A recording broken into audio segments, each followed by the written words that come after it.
how do we measure accurately for cabinets? So whenever we're measuring cabinets, there's a few things we're trying to collect. One is accurate room measurements. The program that Lowe's, the big box stores, use for cabinet design, it's called 2020, and 2020 doesn't work off just the cabinets, it works off the room, walls, doors, locations of windows, locations of appliances and sinks. We need measurements of islands and peninsulas that are existing, any partial walls. So if there's a partial wall there, we need the details. How tall is it? Where is it located? We are trying to get a general scope of work from the customer. Not only will that help us produce an accurate bid, but will help the store with the design. And also we want to know, is there any plumbing or electrical work? If the customer has their own plumber or electrician, that's fine, but if the customer needs plumbing or electrical as part of their new kitchen design, it's very common.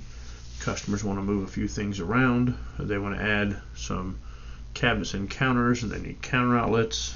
Sometimes they'll add lighting under cabinet lighting, in the cabinet lighting, things like that. Maybe they want to move the sink.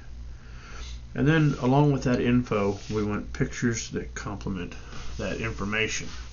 So good pictures that will complement a drawing of the room with all those locations, the doors, the windows, the appliances, the sinks, and a good drawing and good photos, and they should all go together to tell a good story for the cabinet design.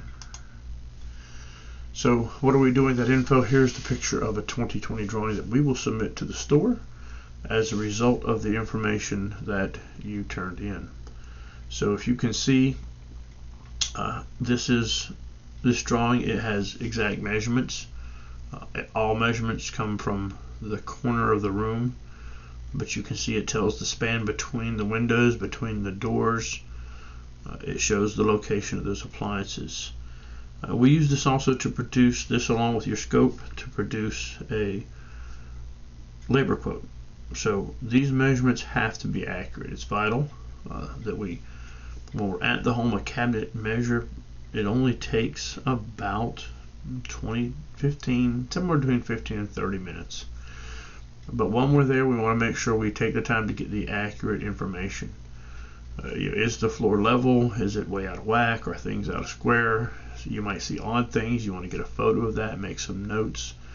But make sure that our measurements, me personally, if the homeowner is talking to me too much, it can be a distraction.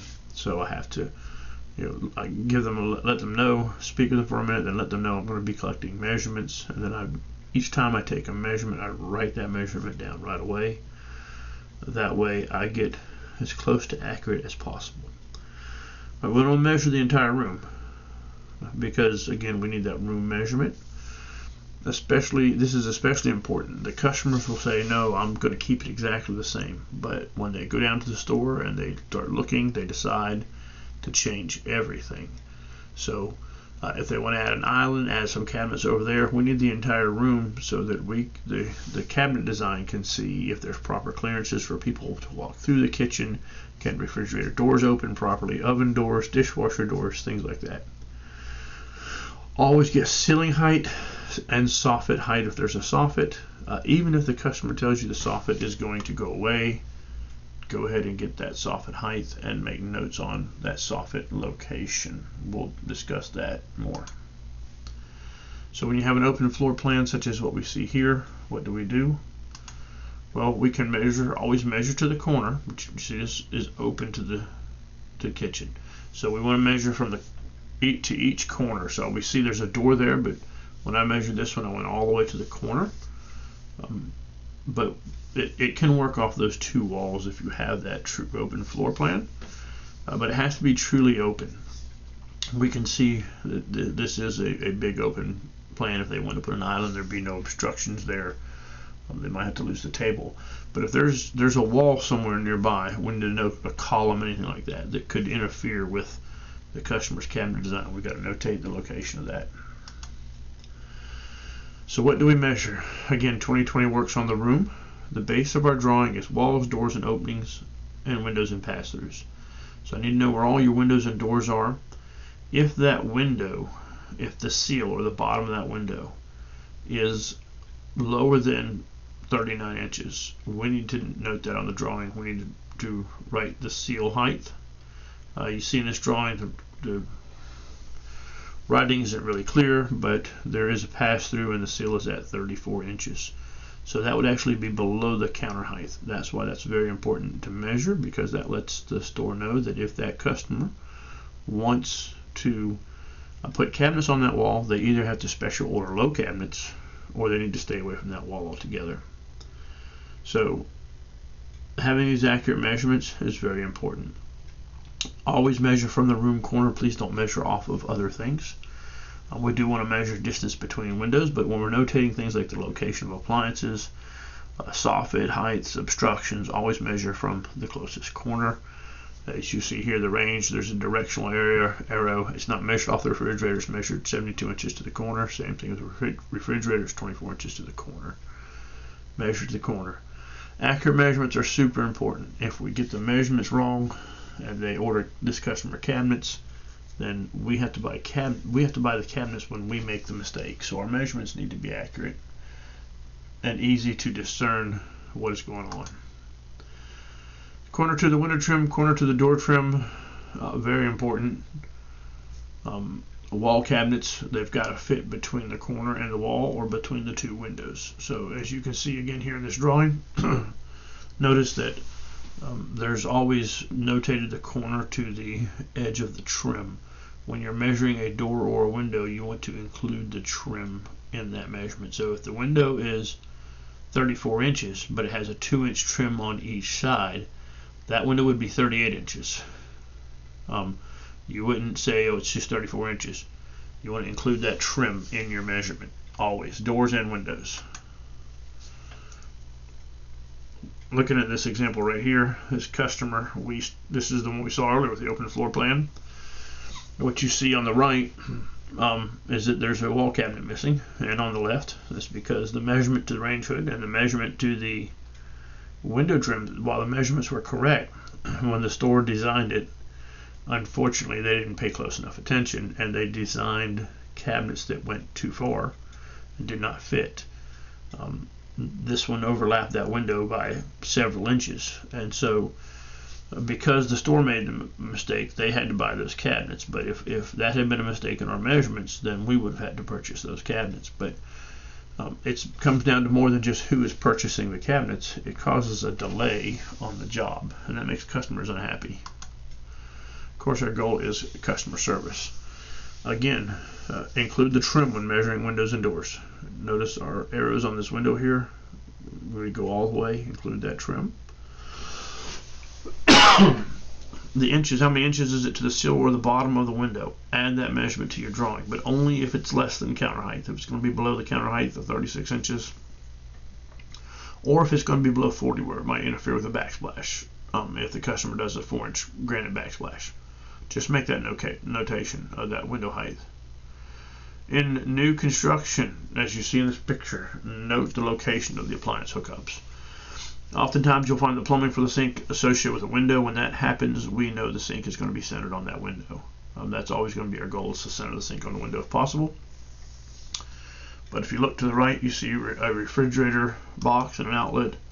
So we look at this one, just a picture here suffices. Don't have to have measurements necessarily, because you look at that picture and you understand the refrigerator is going to be in the corner. But if that was somewhere down the wall, we would need a measurement from the corner to the outlet and the water box. That way, when it's being designed, cabinets aren't designed to go in that spot instead of the refrigerator. Here again, we see the range outlet located down at the bottom. It's 59 inches. We've got a half wall, so we notated the height of that half wall. We notated the length of that half wall to the corner. And then you also notice the 61.5 measurement on the wall. That's from the corner to the door trim, the edge of that door trim. I like to write on my pictures, and as I go, I also make a drawing, but I like to write on my pictures as well. But notating the location of that range, again, that makes sure that there's not cabinets blocking that outlet, and that the range fits into the design nicely. So when you're doing new construction, we don't notate the place of the appliances, but we would notate where they belong or where their outlets or the plumbing. Soffits. Notice up in the corner it says the soffit stops here at 72.5. Look down below at the bottom and around the refrigerator, you'll see the line that indicates that the soffit steps out. It comes off the wall, the right wall, 41 3/4 inches. It steps out, runs for 76 inches, and it steps back 67 1/4 inches. That's important to note. We also noted that the two walls there were half walls, 45 inches tall, because on a flat drawing it can appear that they're all the same height. But let me show you what happened here on this job, because our measure here did a good job of notating all the location of the soffits and when it stepped out and when it stepped back. However, again, the store made a boo-boo, and the cabinets didn't match the soffit. Even if the customer says the soffits are coming out, still measure them, because while we want to get a good scope of work from the customer, we want to know what they want to do with their kitchen. There are times when it changes. They see the price, they change their mind. The husband said he wanted to do this, but then the wife later on changed her mind after you went out and measured. There's all kinds of reasons why people change their minds, but it does happen frequently. Not all the time, but frequently. And so, even when they say the soffits are going, measure them so that we don't end up with problems like this, because this causes a delay on the job, which causes angry and upset customers. Appliance location. Measure appliance location from the edge of the appliance to the closest room corner. Pretty simple. It's 54 inches to that small corner, the corner of that small wall to the edge of the stove. Of course, the refrigerator is a 36 inch wide, but it's pretty obvious that it's in the corner. Most of the time sinks are centered on the window, but if they are not, don't forget to measure to the closest room corner if the sink is not centered on a window. Always take a picture of the plumbing under the sink. Let us know what it looks like. It kind of gives us an idea of what we need to quote for taking out sinks, hooking sinks back up. So critical details. You're going to see many different situations. If you see something unusual, please make a note. In this instance, there's a photo, and on the little drawing, even though it's hand drawn, there's a little asterisk, and it says, hey, shallow cabinets are here, 132 inches from the left corner. Why is that important? Because if they put a full 24 inch depth cabinet right there, lower base cabinet right there, you would no longer have clear enough access to meet the code standards when coming in that side door there. So you'll see little weird things here and there like that. Always take a photo and make a few notes when you see those critical details. You'll see odd things. Here's a soffit just sticking out of the corner. It's in the dining area, but if we don't get the measurements on that soffit, somebody will design a cabinet right there. The homeowner of the store, they'll get together and they'll say, oh, let's run all the way down this wall. And so when you see something weird like that, and not if it's in a bedroom or somewhere, you shouldn't be in the bedroom, but if you see something weird in a kitchen, close to a kitchen, get some pictures, take some measurements. Here we have an example. This is a kitchen island. It had two strange columns only on one side of it. Inside these columns were both a gas line and an electric line coming down from the ceiling. Very unusual. When you see that kind of stuff, definitely take pictures, make notes. Alright, if the customer needs plumbing and electrical, if they need that service as part of their kitchen installation, they're changing things, they're moving things, there's going to be plumbing, electrical. So we need to make sure that we can do that work if they need us to do it. If the house is on a basement, is the ceiling open? If it's a drop ceiling in that basement, is it finished drywall? If the house is on a crawl space, if the kitchen is above a crawl space, can we access that crawl space? If it's on the slab, what kind of moving are they wanting to do? Are we moving plumbing on this, electric on the same wall? If no, is there access in the attic? We've got to be able to get in there somehow to move that stuff around. And in some cases, the answer is no, and the customer is just going to have to work around it, but that's really more rare. But we just need to know the situation there so that we can accurately quote the work. If they're going to do any electrical work at all, we need a good shot of the electrical panel and the rough distance from the location of the kitchen where we'll be adding power. The room the panel is located also is important. A good photo of that panel and what's around it. Alright, access to run wires or plumbings. You see different situations. This was a house on a stilt, and the kitchen is right above that yellow light right there. So a good photo of this. This is an unusual circumstance. You don't see this every day where it's boxed in with plywood. Panels in a little shed access on the left. When you see things like this, snap a photo, make a couple notes. That's important for us to get an accurate quote. And then finally, let's talk about our pictures. Please get pictures of all sides of the room. Even if the customer says there won't be any cabinets on the wall, just take the photos, give us the whole kitchen. Your photos should support your drawing, they should show important details, and they should give an accurate representation of the entire kitchen in all relevant areas. Here's an example, 3 pictures, and you can see the entire kitchen.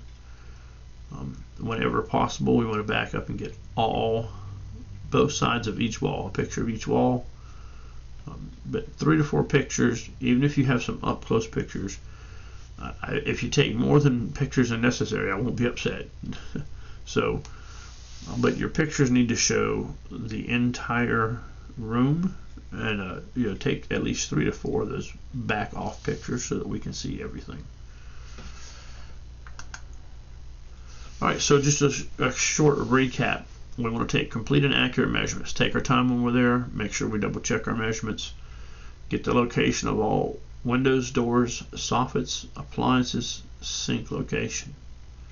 Very important. We need to know how we can fit cabinets into this room. Those measurements are very important that they be accurate, because if not, then we will end up paying dearly for those cabinets. Get good photos. Always take good photos that tell the whole story of that kitchen. Get a scope of work from the customer if possible. Sometimes a friend lets you in, you're just blind. Just make a note about that.